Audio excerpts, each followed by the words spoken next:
Hello, my doves. Welcome back. It is May 1st, so technically we are running a little behind schedule, but it is May Day, so we are celebrating Beltane here in the Northern Hemisphere. If you're in the Southern Hemisphere, as someone recently told me, it's now autumn in Australia, Beltane for you would actually be reversed, so it would be October 31st and November 1st. You'd be getting ready for Samhain right about now, since the wheel of the year would be opposite.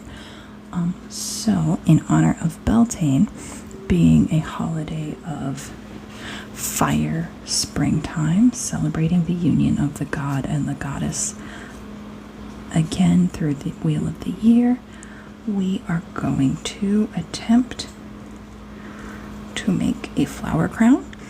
Now, please be forewarned, I have never actually done this before. I know a lot of people when we were kids would do it quite a bit with like dandelions and stuff like that, and they'd be super cute. But I, for the life of me, could never really figure out how that was supposed to go. So I have no idea what I'm doing. Because one of the colors that we usually use for Beltane celebrations is yellow, went yesterday and got a bunch of ranunculus, these cute little beauties right here, to make a flower crown out of to celebrate. And I did not know until I got home, because I'm usually quite vigilant about this, that ranunculus, or buttercups as they're more commonly known, are toxic to cats. So if you have cats, dogs, horses, and humans, please do not try to eat the pretty flowers. I know they look delicious, but just don't. It's not a good plan. You'll get mouth ulcers. Very painful. If you have any creatures around like mine who thinks that everything and anything should be eaten, please keep them out of their reach. I knew about lilies and poinsettias and all those other ones, but I did not realize that buttercups were also on the list of dangerous to my small ones. So, with that in mind, we are going to attempt to build a flower crown. Oops. These stems might not be flexible enough. They are kind of flexible, but they're also kind of cracking a little bit here and there, which I don't think is going to last. If it doesn't work out, no harm, no foul. I was not planning on wearing it because of, again, said small thing that likes to put everything she's not supposed to in her mouth. I was just going to put it outside, up high, where it cannot be reached by any other neighborhood kitty cats that have the same chompity chomp affliction as my little one. I was going to put it on like the light post outside as an offering to the god and goddess. So it doesn't necessarily, oops, nope, that one broke completely. So this plan is not going to work. Let's see, the other method that I saw was just like braiding it and then weaving in other flowers as you go down the braid.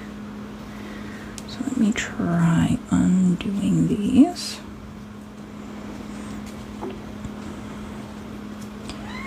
And apparently this is a common issue for people trying to do stuff like this as well, is that the stems would be a little wooden, a little bit breakable, delicate, and things happen. You know, I'm just going to keep falling over, I think. Because, you know, nothing ever goes exactly the way you want it to. Why would it? That would make life too easy, right? So we've got that one there, this one here. We would cross. Nope. I do actually know how to braid things. I think at this point I've just boogered up the stems to the point where it's maybe not going to work that way. There was also the poke holes in the stems and feed the other stems through it and just make a long chain that way method that people had mentioned. And again, I got all this information online. So we are winging it today. That is just how it's going to be.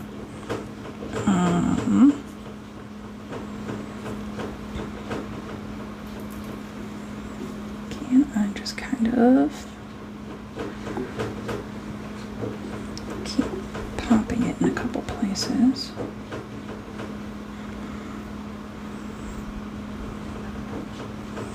and weave them through. I kind of want to keep the stems a bit longer so that I can, pull them over if need be, make a new slit. And this bloom is absolutely huge. So we're gonna try to make the next hole a bit further down.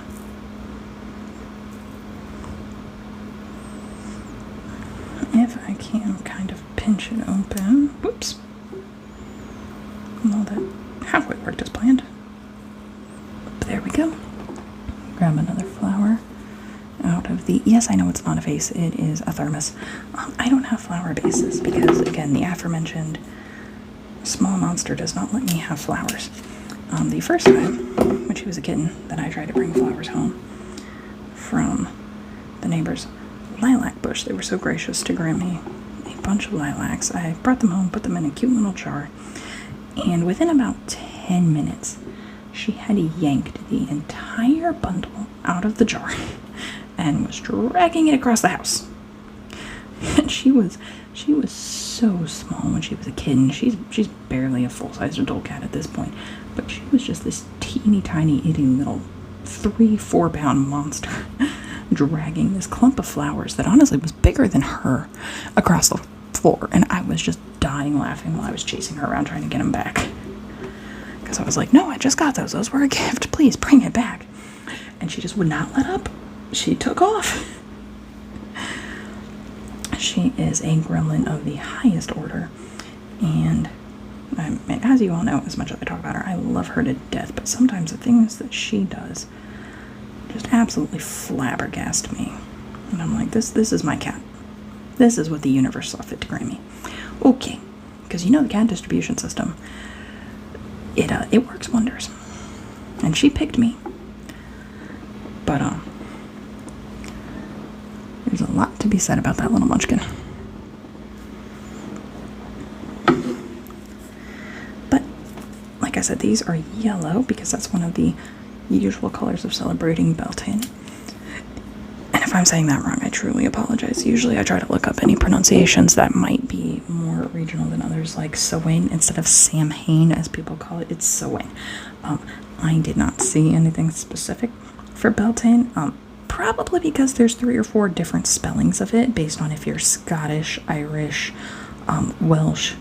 There's a couple different spellings and a couple different holidays that it's thought to have derived from in ancient times before it became what we know it as today. But the colors that we usually see associated with are yellows, greens, of course, reds, oranges, gold, because those are thought to symbolize the flowers of spring and also the fires of Beltane or May Day. There's usually a lot of fires, bonfires especially, are very traditional for this holiday because they were traditional. They symbolized a lot of like new growth, new energy being brought to the land, but also there were very specific traditions involving the fires. People would put out the fire in their hearth, take a light from the city or town square fire for the celebration and use it to relight their hearth. They would often put 2 fires kind of close to each other in the town square, probably a good distance apart, not obviously this close together because they'd be bonfires. They would make 2 very large fires, and farmers would walk their cattle between both of the fires to bless the cattle for the new year, to ward off any sickness or affliction among the herds. People would jump the embers of the fire as a good luck charm for the new year. There were lots of different rituals involving the bonfires of the town. So that's why Beltane has such a heavy fire symbolism, even with the traditions that we celebrate today. And if you go to like Ireland, any counties that still celebrate the old traditions, they still do the bonfires and everything to this day on May Day. Another tradition that you might know of is the maypole. for May Day. That also stems from Beltane traditions, where you have the single pole in the middle of like the town square and all the colorful ribbons around it. And they would have usually young maidens, but anyone, depending on tradition and locality, could participate, would wrap the ribbons down around the pole while dancing. I think there's even a scene in Midsummer where they do a version of like what the maypole is, but from what I remember about that movie and the timeline of everything and all that, it was not a May Day ritual. They just used that kind of symbolism in the movie. So similar practice, but not the same. We are kind of forming a semicircle. I may not have enough flowers for this. I've only got about 5 more left. But again, this was not meant to be perfect. This was just kind of a first attempt at something fun.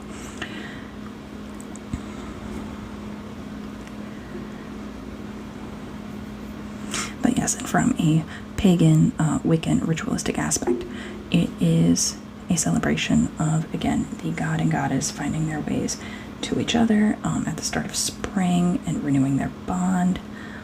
So it's also slightly a fertility ritual of the springtime, if you want to look at it that way. So there's many layers to Beltane. And back then, every season was a reason to celebrate. Because you would always have, are the crops going to fail? Are we going to be happy and warm and fed this year, or are we going to struggle? So there's a lot of reasons that they would hold these celebrations. Also, May Day or Beltane is exactly halfway between the spring equinox, which we already celebrated, and the summer solstice. So that is another way that they mark the calendar and the turning of the seasons and the turning of when to plant. So this is one of the 8 celebrations on the Wheel of the Year that marks one of those in-between moments.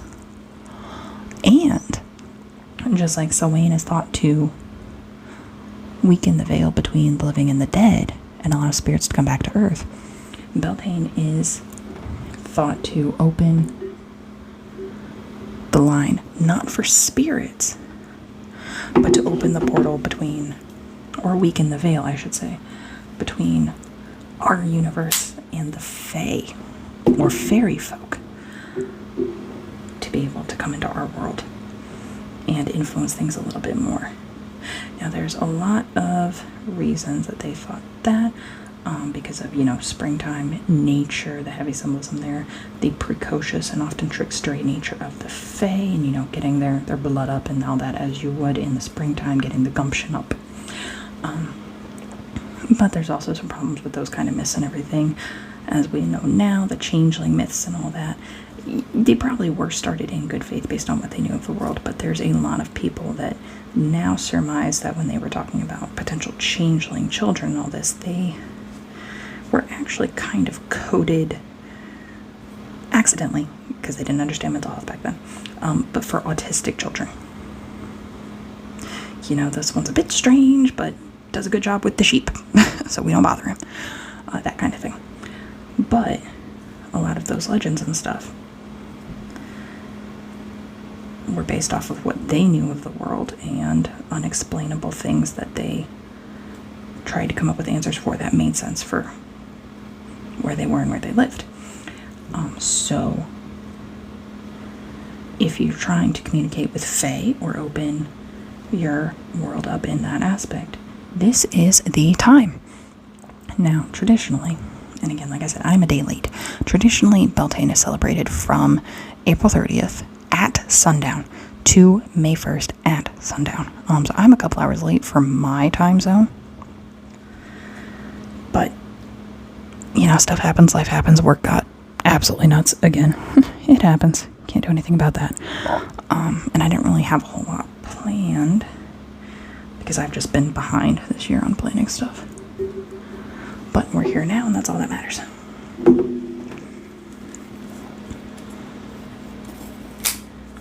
And I did keep these long on purpose because I wanted to keep them fresh for tonight, and I also did not know how much of the stem was going to be flexible versus very stiff, and how much I was going to be able to manipulate.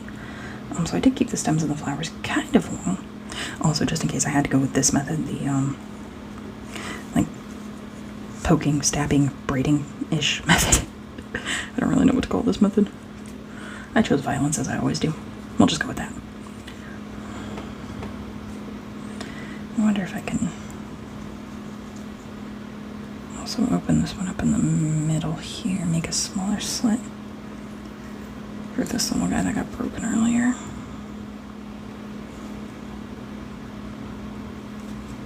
Gonna work that one in, make it cute. Gotta keep it cute, you know? And then I am kind of also incorporating, not a good braid, but a little bit of a braid through here just to kind of keep the stems tucked in. I don't know if it's really helping or even working particularly well, but I'm attempting. Seems to be the theme of the day. I don't know if I'm doing it correctly, but we're gonna give it a shot.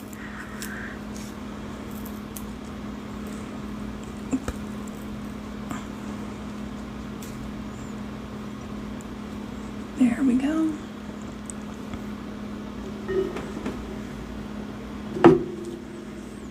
Got that open.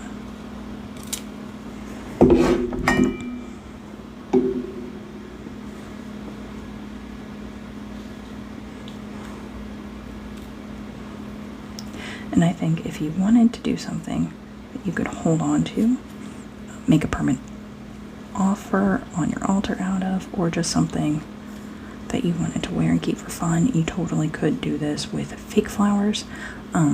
Obviously the poke method is not going to work. If you're using artificial flowers, you would definitely want to try probably more of a braiding together technique and just fill them in as you go, or using wreaths would be a great alternative as a base, and then just filling in the flowers.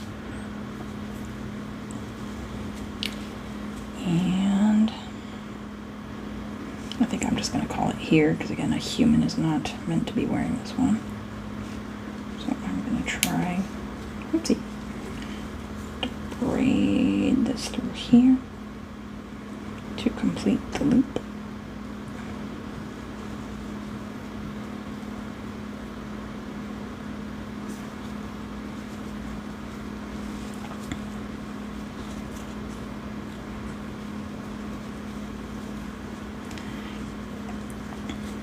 And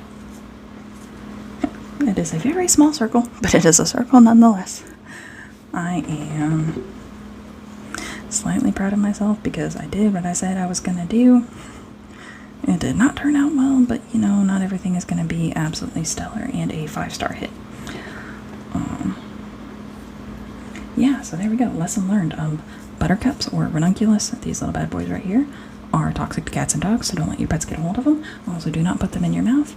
And if you're going to try to make a flower crown, get something with really soft, flexible stems, because even these were just a little bit too hard to make it work. But we had fun. We talked about Beltane, we talked about some spring, and we will do something else fun soon. Thank you all so much for stopping by. I love you very much, and I hope you have a great evening.